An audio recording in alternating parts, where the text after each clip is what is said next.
What's happening?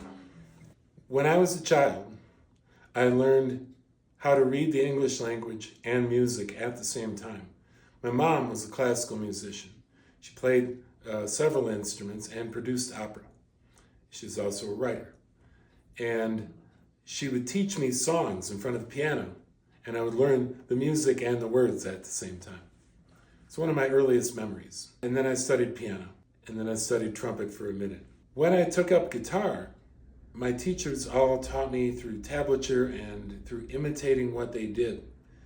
Not knowing any better, I went along with what they taught me. But I kept finding myself quitting lessons because something told me I wasn't getting what I needed. Always trust your intuition and your instincts. These are algorithms in the brain. They're not some, woo-hooey thing, all right? So then when I got my first teaching job at 26 at a school teaching general music in Chicago, I recognized that I was missing some information. So one day when I was walking past Columbia College, Chicago, I walked in the door and there was some guy sitting at a table and I said, "Where do I find out about classes?" And he said, "Get in line." It was registration day. So I got in line. 2 weeks later, I was in class. I promptly recognized I could no longer read music. Fortunately, because music is a language, it comes back to you when you are immersed in it.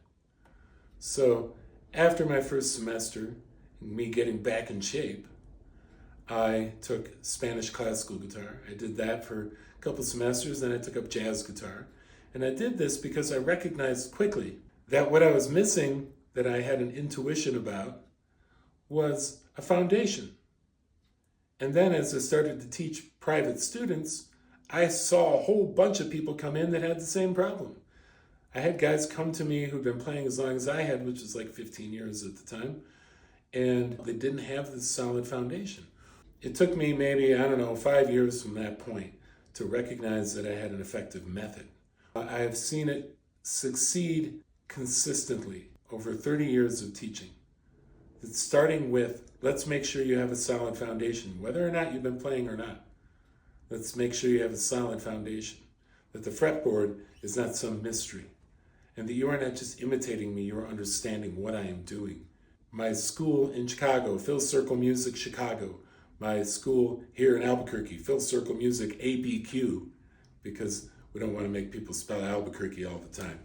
We offer foundational guitar.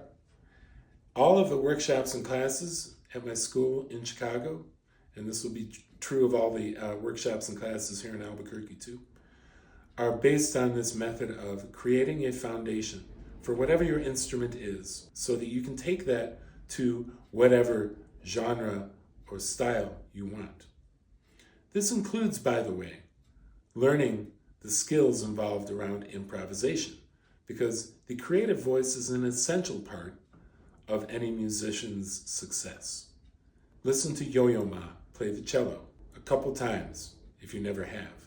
And I promise, every time you hear a cello forevermore, you'll know if that's Yo-Yo Ma or not, because he has a creative voice. He might be playing something as written, a Bach cello suite, for instance, but there's something he does that brings out the heart of the playing. So we learn that too at the foundational level. Check out our foundational classes, check out our workshops, reach out if you have any questions. Thanks. Let's make the world better, one song at a time.